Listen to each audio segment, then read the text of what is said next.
rappers versus back home. 3 of the standouts are Elsewhere, Terra Firma, and the Illustrator. Else is Shona. Terra and Illustrator are Debele. In my ignorance, I wonder if there will be tension in the cipher. In the States, hip-hop was born as liberation music, a soundtrack for the urban struggle birthed by DJ Kool Herc, a Jamaican immigrant who scraped dancehall flavor from the streets of Kingston and waxed it onto records in the Bronx. In Zimbabwe, my students tell me that most people see hip-hop as bougie, a flashy American import with candy-painted imperialism. Here in Zimbabwe, dancehall is the music of the hood, which kind of makes coming all the way to Africa, to Zimbabwe, to teach a musical genre founded upon drum beats and inspired 4 decades ago by Caribbean and West African dance music, kind of like teaching glaciers about the rhythms of river water. We preach into the source. Now, after 2 weeks, our final performance is in Glen Norah Township, on a stage built beneath a giant tent and 500 locals waiting wide-eyed. Now, things haven't gone exactly as planned all week. The Wi-Fi's been spotty. The equipment won't sync. The battery in my portable speaker has a lifespan of Vanilla Ice's career. Tonight, I got a migraine made of 808 drums, and my head is a shot put in my palm. I cover my right eye with one hand and squint with the other. I see Elsewhere, Terra Firma, and the Illustrator take the stage. The 3 linked up in class and made a song together in Shona, Ndebele, and English. It's a trilingual offering in the church of microphones. It sounds like flowers on unmarked graves, like bullets decomposing. I cover my right eye with one hand and watch them build a temple out of lungs and air, storm clouds gathering in my cheeks. I cover my right eye with one hand, and I'm Slick Rick with his eye patch at age 11, staring out a D-train window, learning to look at the world in rhyme. I realize this ain't no classroom or project or program. This is a cipher in all of its magic, and I'm in my element. I've never felt more hip-hop than right here, right now in Harare, Zimbabwe. My speech swerves and skips into my cadence, curves my lips into a homage. My knowledge broken and put back together like the Fugees. Never feeling I'm polished, I'm flawless as Chris Wallace, rocking a Coogee sweater. Tupac with a bandana knotted tighter than all of the hearts of hip-hoppers, gripping light as the night of his death in Nevada. Listen, I'm Kool Herc in the kitchen with his hands on 2 plates, juggling sadza, and grit like a South Bronx merry-go-round, proving we ain't spinning different records, just remixing the same song. And I've been wrong if any part of me came to Zimbabwe hoping to find hip-hop as if it wouldn't exist until I stuck my flag into it. Didn't exactly know what I was getting myself into. Nobody told me that hip-hop could be the Shona word for peace and the Bele for forgiveness, that when spoken in both languages at the same time, it could summon the God of music, the God of dopeness, the God of better tomorrows. And I can almost hear hip-hop herself saying, I told you so. Can hear the queen calling to me kind of annoyed, like, ain't Grandmaster Flash teach y'all nothing? The tables can always turn. Somebody just got to be there to turn them. And dead, how y'all say I'm dead, fool? Ain't I always been right on time? Ain't I been chameleon medicine? Whatever you needed me to be to heal all your brethren, to patch a gaping wound the size of a crack house or a trailer park festering of a bleeding city trying desperately to clot. I've been rebel music and party music, been matchmaker when lonely shoulders met boom boxes, shell toes met tube socks, and flat tops kissed cardboard every 2 blocks.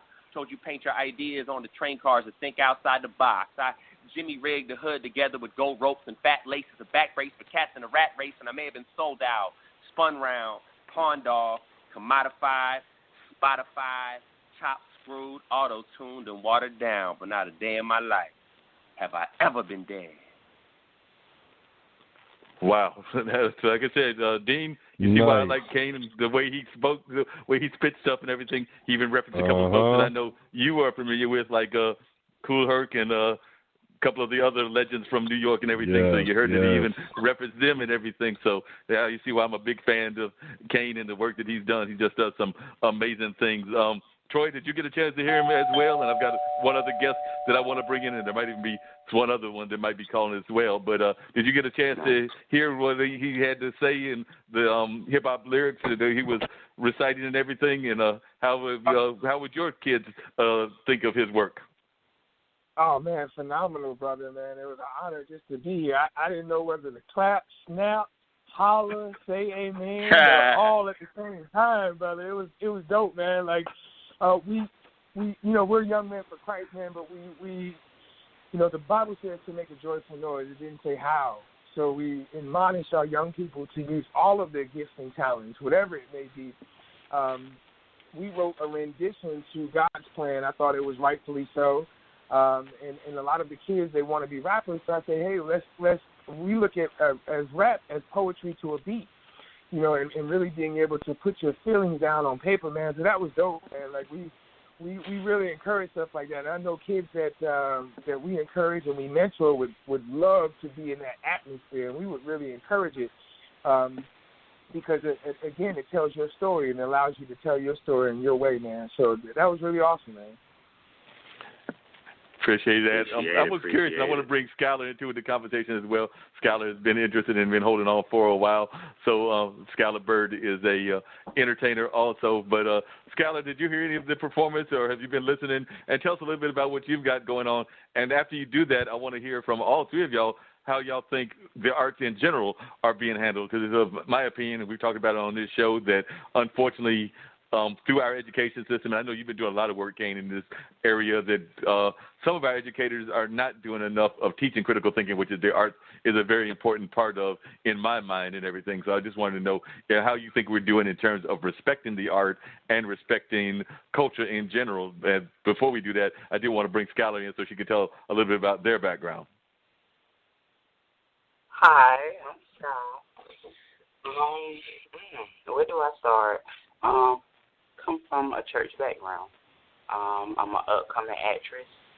When I was in high school, I did all theater for 4 years. I've been in multiple musicals. I was the Wicked Witch in The Wizard of Oz. I wrote skits for churches and got paid for it, and I was only 13. It's just always been a passion. I was 7. And I used to love to sing weird things. I went through a voice change. I was pregnant. I'm all women. I know my voice sounds crazy, but I'm all women. I went through a voice change when I was pregnant with my first daughter. And I really don't sing as much, but I take my hat off to you because you are very talented. Like, I've been around in studios. I'm very familiar with the rap history and underground rappers, and that was very good. Like, that was awesome. You know, so I take my hat off to you and expressing words, and that's what rap is all about. Your format, how you express yourself, and how you bring forth the music. You know, and that was very good. I had my phone on mute, but I was rooting for you the whole time. Like, that was very good. So. And tell folks also, Skylar, where you're at, because like I said, I know not everybody's listening, and I didn't do a good job of introducing, but tell folks, like I said, we know Troy's in Raleigh and Kane's in Los Angeles, so I didn't say where you were. So if you let the listeners know where you were located at also. Okay, I'm located in Rocky Mount, North Carolina. I call from my work phone, so that's why I call it at a 214 number. So, but yes, I'm located in Rocky Mount, North Carolina, but I'm actually from Tarboro, but I've been down here for like 16 years, so they adopted me. So everything that I've been doing, John Casablancas in Raleigh, North Carolina, I auditioned for them. I actually got the call back. I just ended up moving to Tampa, Florida. So I never, got a chance to work with them. I'm locked in with Explore Talent. Right now I'm with BBD Entertainment. I'm working on my second film. The first film I did was Mama's Baby Boy, and I was a successful businesswoman who was just looking for a good time. And now the second movie I'm in is actually kind of interesting because I've been around, guys, I'm going to say hood guys, I guess, and, people of that type. So in this movie, I'm playing a detective that is, that decides to take a turn for the bad. So, I kidnapped someone, and you guys have to see the movie. So if you ever have a chance, go to BBD Entertainment. We got a web page, and you can check out different actors and the movies and clips. And this is part 2 of Black Widows. So it's very interesting. Cool. And that's the other thing. I meant to ask both Kane and Troy, and then we'll come back to the whole conversation about how we're doing in terms of respecting the arts and everything. But Troy and Kane, if you both share how folks can reach out to you on social media and things of that nature and learn about the programs that way. We'll start first with Troy, and then we'll come back to Kane. So, Troy, tell folks how they can learn about the program you got, the name of the program, and just the ways that folks can reach out to you if they're interested in having maybe their kids involved. And are you doing stuff with kids outside of the Raleigh area? Because, like I said, I know you're in Raleigh, and a lot of these are kids you're working with through the barbershops and other things are in Raleigh, but I don't know if you're networking and connecting with people in other states and other parts of the world. So if you'll share that as well, that would be appreciated also. Absolutely, man. So I am Troy Jermaine Johnson, a.k.a. Mr. YM4C. We are in Raleigh, North Carolina. You can reach out on our website at www.ym4c.org. We're also on every social media platform. You can reach out to us on Instagram at YoungMen4Christ, or on Facebook at YM4C. That's YM4C.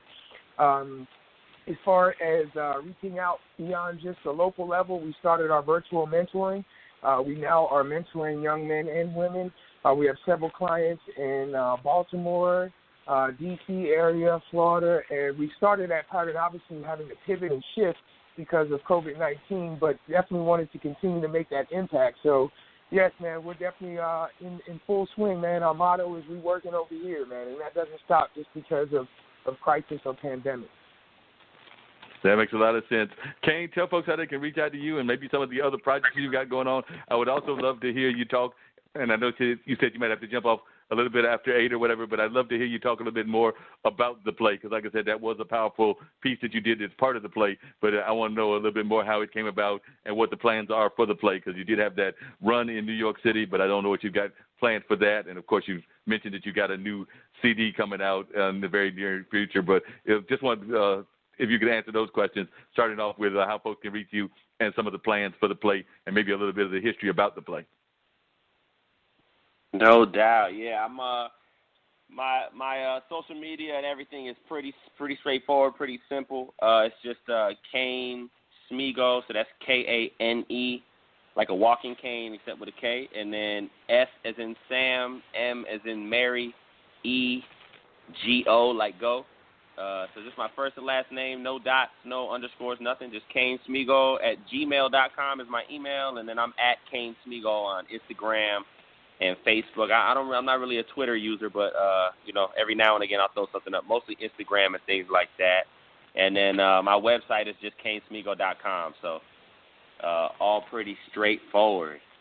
But yeah, in terms of the show, I had the premiere was in North Carolina, got picked up and produced by Playmakers Repertory Company, and that was a big learning experience for my first, kind of major theater show opportunity, working with a group of people and, set designer and, lighting designer and all that. It was a big learning curve for me. And then I applied, like you had mentioned, got into the United Solo Theater Festival. It's the largest one-person show theater festival in the world. It's in New York City. So I had a one night off-Broadway back in October, and then the show was picked up and produced for a 15-show run. I was at the Detroit Public Theater, so I was in residence in Detroit for 5 weeks running that, and that was amazing, too. I got to meet, folks that I had idolized as a kid. Jessica Care Moore, one of the poets that I grew up watching on Def Poetry Jam, and right. She came out to my show and we ended up becoming, good friends and spend a lot of time out there, getting to know the community through her and other kind of big players in the Detroit art scene, which was great because I feel like Detroit had a lot of similarities and kinship with Durham. It's just like small, close knit, but just powerhouse scene. So yeah, so that was the last move for the show, and I'm just trying to see if I can get it picked up by another theater in another city, maybe LA. But, who knows, in this moment right now, just trying to rebuild and plan for the future, and we'll see what happens once things open back up. Yeah, and I think things will open back up. I mean, like I said, we're hoping that it opens up hopefully by the summertime or the early fall, and if it opens up earlier, that would be wonderful. But, of course, everybody has to do that social distancing and try to do as best as we can in order to make it happen, this kind of thing, because we're in some trying times. So hopefully we'll get it going so that folks can get back to doing their performances on a regular basis. You mentioned that you had done some work with youth and everything. Of course, Troy's got his thing going on. So maybe after we get